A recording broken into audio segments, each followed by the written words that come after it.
Hello everyone, Salt here. Welcome to the video. Today we are going to be going over the melee weapon, the Hirudos. Now in this melee weapon series, I take a weapon, I build it out, and I test all of the melee weapons on their own merits with using one external that they all will get throughout all of the videos. And that's the Dirija build as a primer. So that's the only external factor that I mix with my melee builds. Just because as a dedicated melee build, you will likely be priming. That's pretty much how you're supposed to be playing melee builds. So you can do that by using a secondary and like shooting yourself and priming for yourself. Or the better way is not doing it yourself and actually having a pet that just does it for you. And so if you've ever watched my Dirija build, I made it like a month or almost 2 months ago now. I think that's pretty much like the standard for melee priming builds. So pretty good melee primer. But that's the only external I'm going to be using. I won't be using any other things that are going to increase weapon performance. Like I'm not going to be using Warframe abilities that increase weapon performance. I'm not going to be doing anything else like that. It's just going to be Dirija using that build to prime for melee. So the Hirudos are fist weapons. They're counted as sparring weapons. There's like, I think 4 different sparring weapons in the game. Actually, the Ruvoxes, I'm not sure. The Ruvoxes might be considered sparring weapons too. I'm not really sure. Those are the brand new ones that came out. And if they are, then that would be 5 different sparring weapons.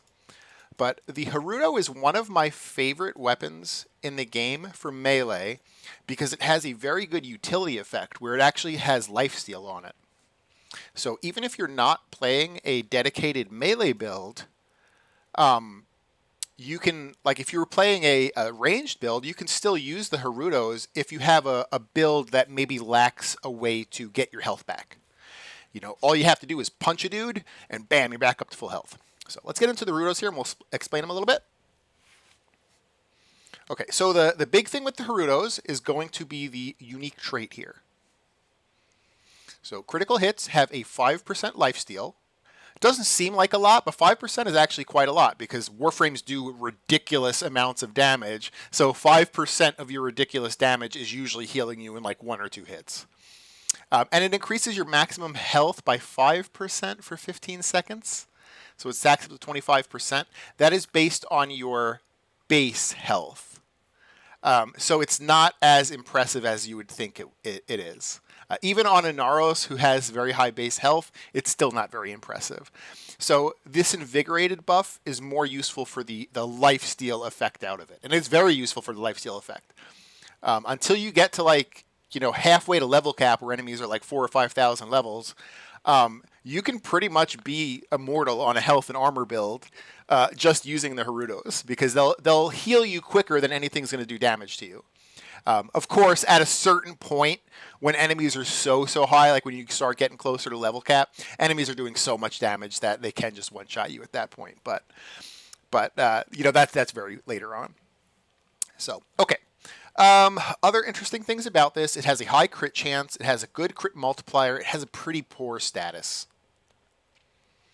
Has regular IPS. That's about it. The big interesting thing is that unique trait here, the invigorated.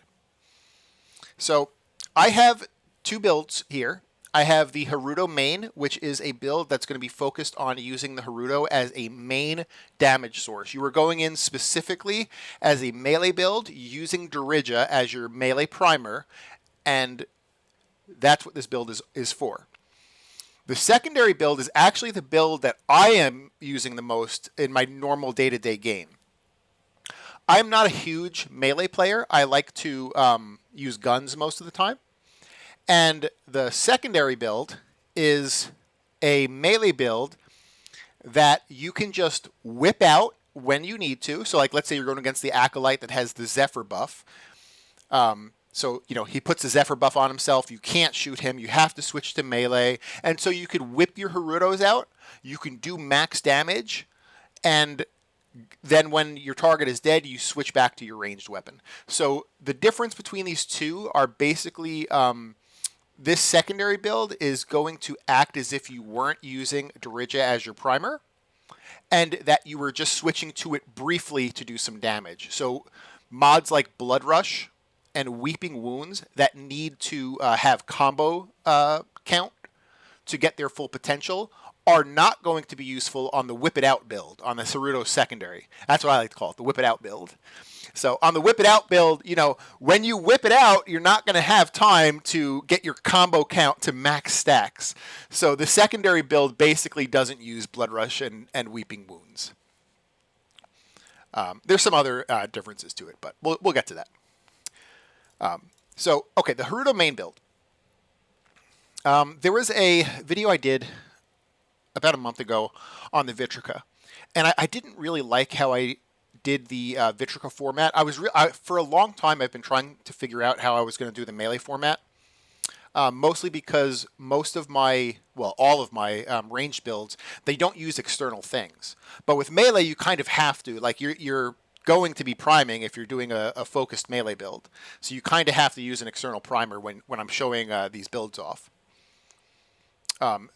And the Vitrica, I did not have an actual status on the weapon itself. I didn't have like corrosive or viral. And corrosive or viral is usually, like, one of those two elements are usually what you're trying to put on your melee weapons. And so I didn't really like the Vitrica video I did. And so I'm going to switch up a little bit here by having a element on my weapon by using melee exposure, which is going to give me that corrosive that I was lacking in the Vitrica build. So, okay. So for the Hirudos, we're going to be using Primed Pressure Point for melee damage, Sacrificial Steel for critical chance. Now, there's a little bit of a sad story here, and that is, this is not the best combo. The best combo is actually Sacrificial Pressure and Sacrificial Steel. And that's because critical chance is better than flat damage. Flat damage is flat damage. It's okay. It does pretty decent. But crit chance is going to be better than flat damage. So Prime Pressure Point is 165. Sacrificial Pressure is only 110. But because this is a set bonus, Sacrificial Pressure actually boosts your critical chance up by quite a bit. And then also going the other way, Sacrificial Steel will also boost Sacrificial Pressure up over 110. I still don't think it will be 165. It'll be like 140 something, I think. Correct me if I'm wrong in the comments, but it'll be a little bit under Prime Pressure Point here. But that is technically a better combo, is Sacrificial Pressure and Sacrificial Steel. Now, the sad story of this is that you can't really fit it on this build without using a Umbra Forma. And if you're like me, I love health and armor builds. I really love health and armor builds. If a frame can be built out for health and armor, I usually build them for health and armor. And health and armor builds typically are going to need 1 or 2 Umbra Formas each, every single build. And if you know anything about Umbra Formas, you can only get 6 per year. So it is time gated. You cannot buy Umbra Formas. You cannot trade Umbra Formas. They come once every 2 months from Teshin. You're hoping that you actually get it, you know, the week that he's there and you're not like on vacation or something, or you're sick for the week and you're not playing.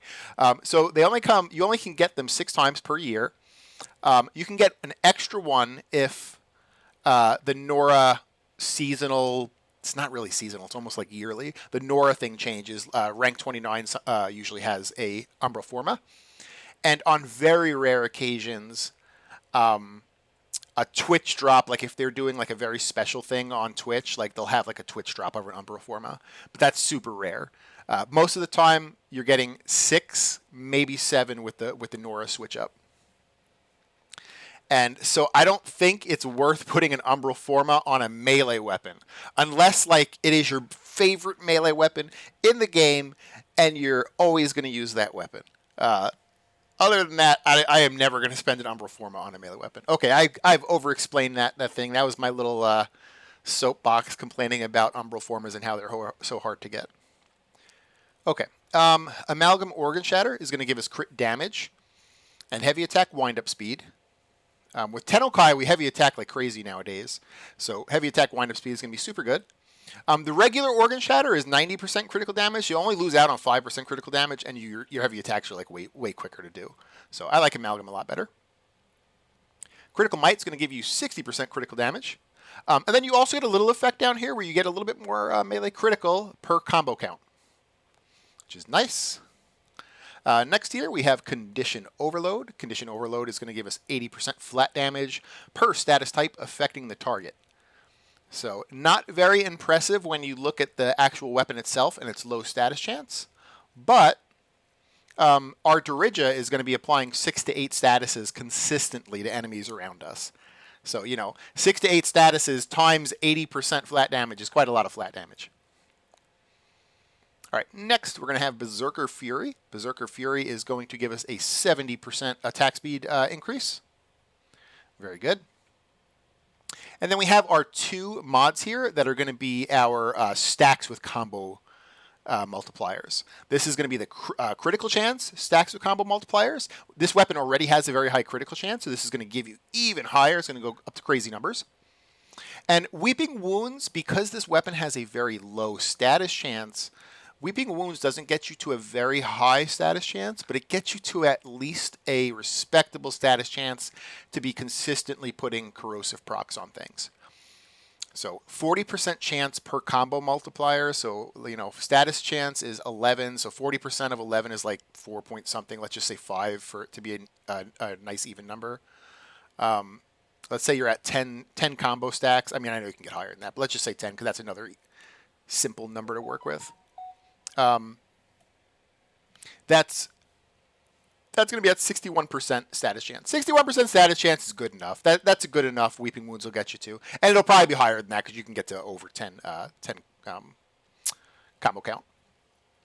Okay, and then we're going to go for Brutal Tide for the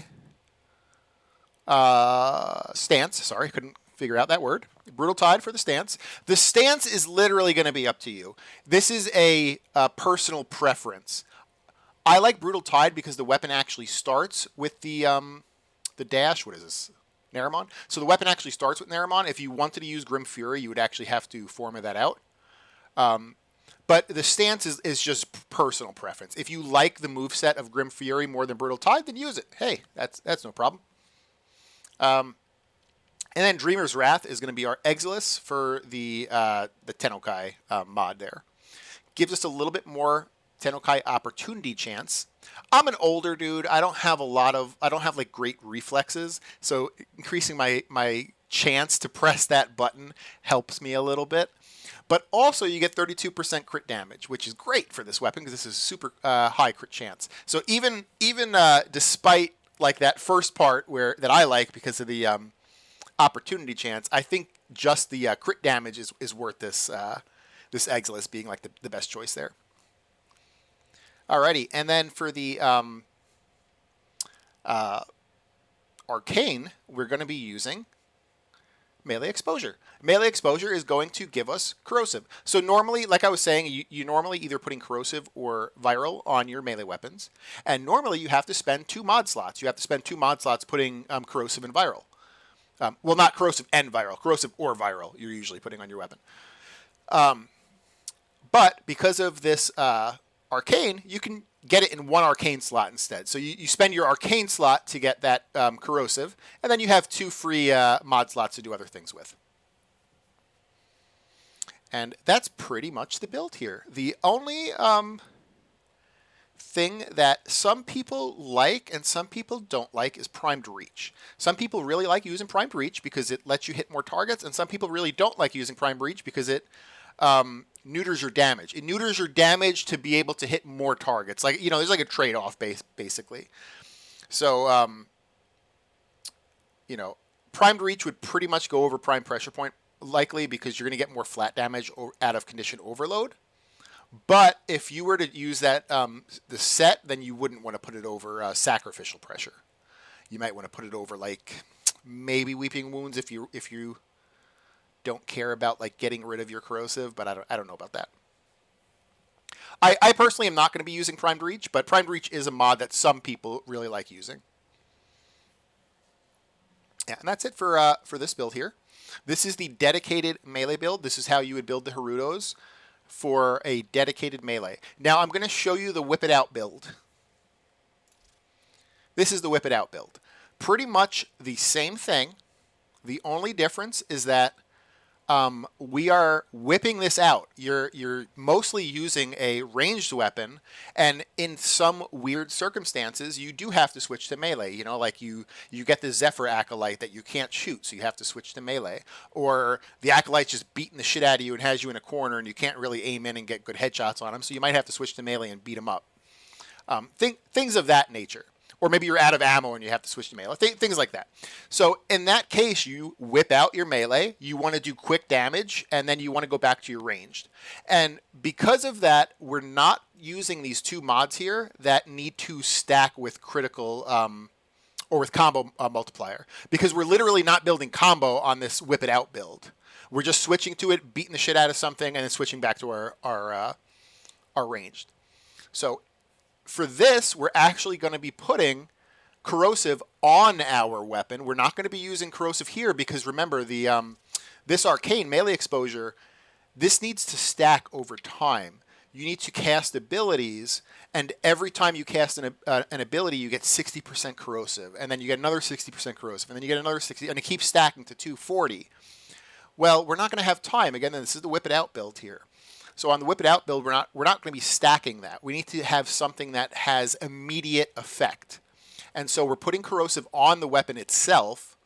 And for the arcane, we're using an arcane that can have immediate effect. So on a melee hit, you have a 42% crit chance on your next heavy attack, up to 420%. So that's going to be like the Tennokai attacks, basically. Me, myself, personally, I'm more of a ranged player. I really like ranged gameplay. And so I use these whip it out builds more than I use the dedicated melees. But because this is a video showing how to build the Hirudo as a dedicated melee, I'm going to be doing the gameplay on the Hirudo main. I just wanted to show off that secondary whip it out build. Alrighty. So to get those corrosive stacks, I've put a pretty basic ability on Inaros that doesn't affect weapon performance. It's just infested mobility. So I'm just going to be basically pressing this whenever it's available to maintain that 240% corrosive.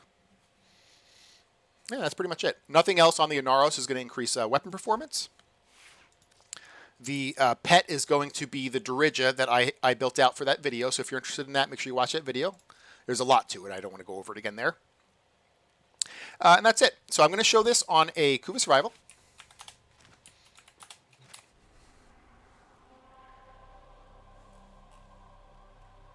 I've also messed with my audio a little bit. I actually put the music on the game up. That way, in between my talking, people can listen to music instead of my weird mouth noises. Maybe people do like the ASMR of my weird mouth noises, but there's probably a lot of people that don't. But I guess we'll see. When I put this video up, I'll watch it and I'll see maybe the music was too much and I'll have to lower it or something. I don't know. All right. So let's start here. So again, once in a while, I'm going to be pressing this button. This is just going to give me armor and status immunity. And then I'm pretty consistently going to be pressing my 1, which is just going to increase my speed, I guess. I'm really just going to be spamming it so I can get those corrosive stacks stacked up.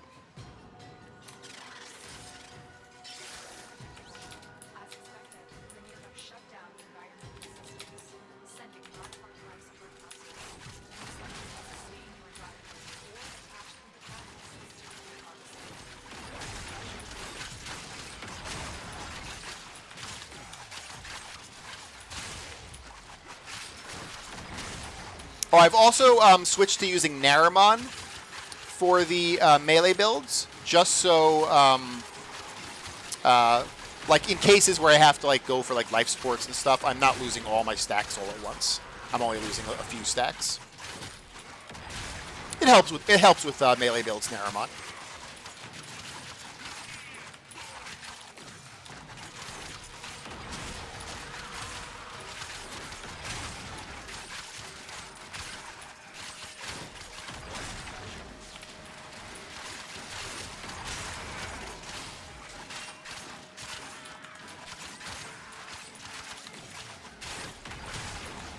I really like the heavy attack on this weapon. Like when I get that Tenakai, because it's like it's a radial slam basically. So you don't really have to aim it very well. You could just kind of slam it. It'll kill everything around you. I really like the heavy attack of it. I don't know if that is only for the stance I'm using. Like maybe on another stance, on the other stance, you wouldn't get it, but I'm not sure.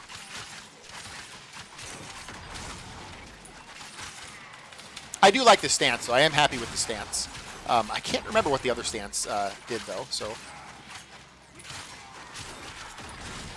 What was that called? I think it was like called Grim Fury or something, that stance. If you like Grim Fury better, make sure to let us know exactly why you like it and what it does over the one I'm using. But stances are more of like a personal preference. They don't really change up the build too much. I guess some stances could, because some stances might have like forced statuses or forced things, but those are kind of rare.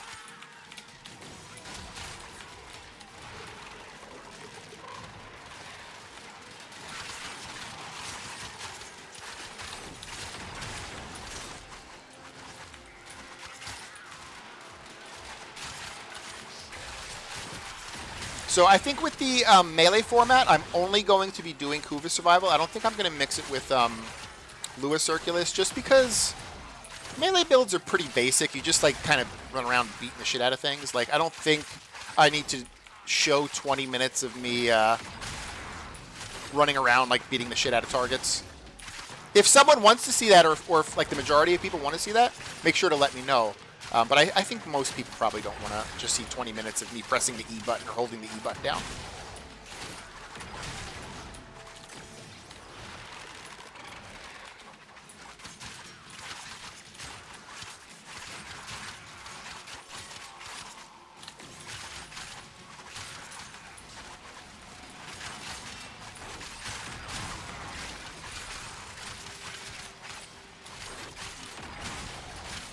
Yeah, with the Digi, you don't really have to prime for yourself. He just primes for you.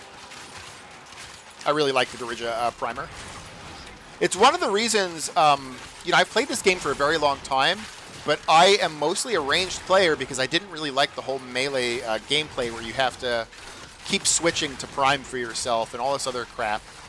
And Digi kind of changed that for me, where it's like, okay, I can actually like kind of enjoy doing melee now, where you know, I just have something else priming for me. I can focus on the melee. I'm not doing the best job in the world of keeping my corrosive at 240, so just keep that in mind. Your gameplay might be better because you would actually have an ability that you want to press every 25 seconds. At least most Warframes do. Inaros, not so much. Inaros is not really... You know, I guess with the reworked Inaros, maybe he does have better abilities that he wouldn't mind pressing every 25 seconds. But I actually have not fixed my Inaros since the rework, so he's still a little weird.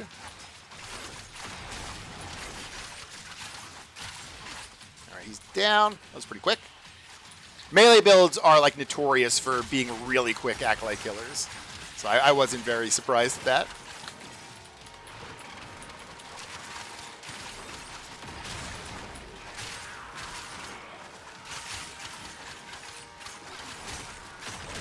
The one negative that sparring weapons, and I think some fist weapons too have, is they don't have a lot of like sweeping attacks that hit a lot of targets around you. Like they're kind of like, maybe not single target, but they don't have like a lot of like wide range basically. Well, except for this crazy slam attack that I'm doing with my heavies. I'm gonna go hit the life sports here.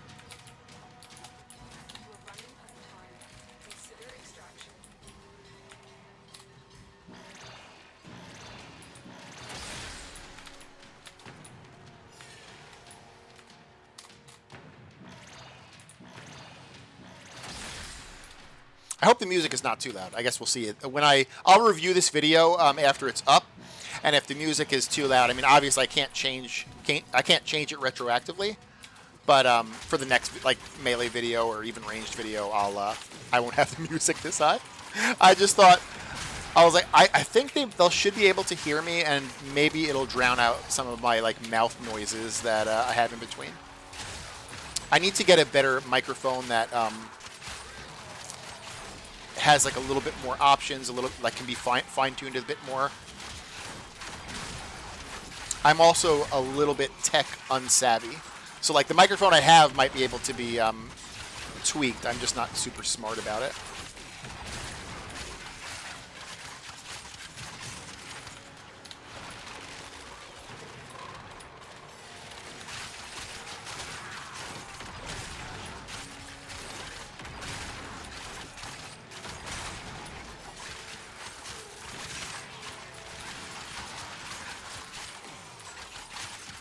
Now, the Whip It Out build will obviously be weaker than this, but it's still going to be pretty strong. If you need to kill an Acolyte real quick because maybe he has the Turbulence buff on, the Whip It Out build is still going to kill the Acolyte like almost as quick as this build did.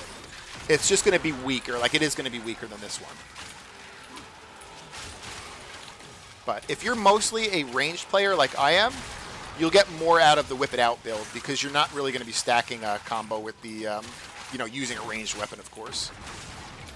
Unless you have like some weird, there are some like weird external ways where you can like keep combo while you have a ranged weapon out. But I think those are like, I don't think that's every weapon. I think those are like specific evolutions on evolution weapons, maybe.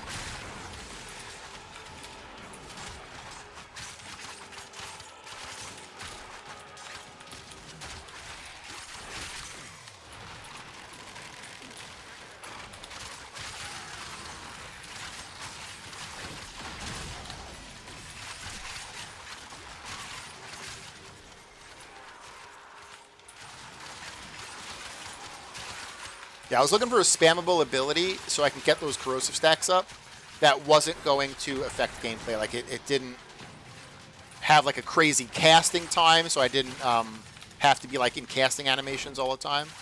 And Infested Mobility literally has no casting time. You can press it, like, while you're doing things, which I really like about that. I don't think it's a good ability, but I think for like, the showcase on melee weapons, I think it'll be the one I use.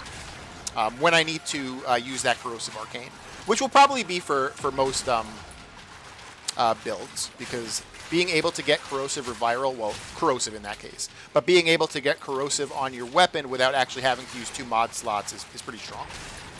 You can use those 2 mod slots for actual things that do damage.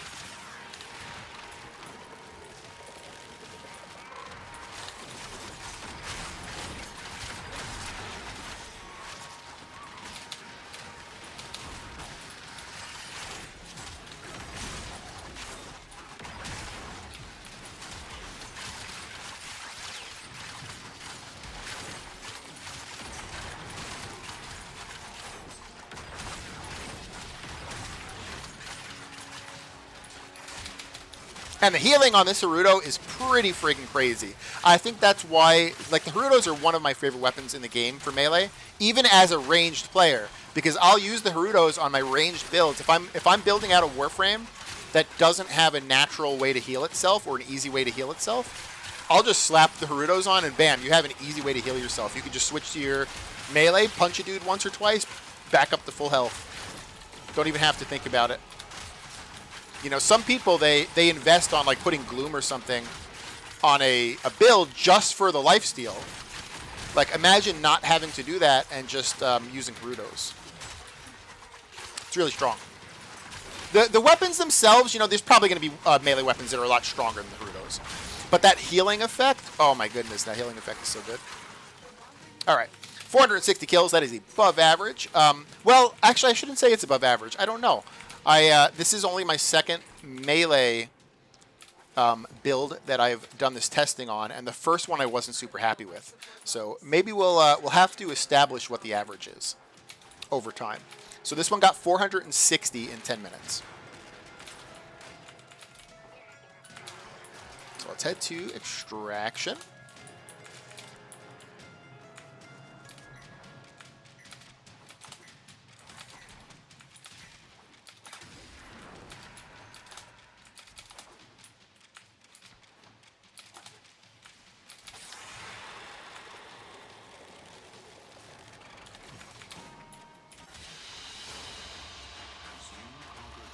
Yeah, I really like the Hirudos. They are one of my favorite utility weapons in the game.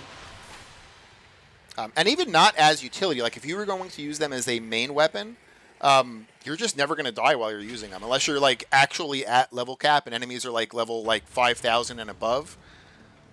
Then, yeah, maybe you'll die using them because you're just going to get one shot anyway. But, like, before that, like, you're just never going to die using the Hirudos. The lifesteal is going to be more than enemies can deal damage. So, Hirudo's super good weapon. I really like him. We'll have to establish like what the actual averages are for melee weapons. So I don't know if this is an average, above average, below average weapon yet.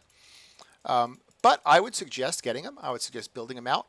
That unique effect is crazy. And this is one of the only weapons that has a... There are a few weapons that can heal. It's not the only weapon that can heal. But it's one of the few weapons that has a healing ability. And it's an extremely powerful healing ability. I think this might be the strongest healing ability of all the other melee weapons. A lot of the other melee weapons, they heal, but they don't like... They're not going to like one punch heal you up to full like this one does. So, okay. That's it for the Hirudos. I hope you guys liked it. If you liked it, consider giving it a like. And if you haven't subbed yet, consider subbing or let me know what I can do to earn your sub. And thank you so much, guys. Thanks for watching, and I hope you guys have a good day.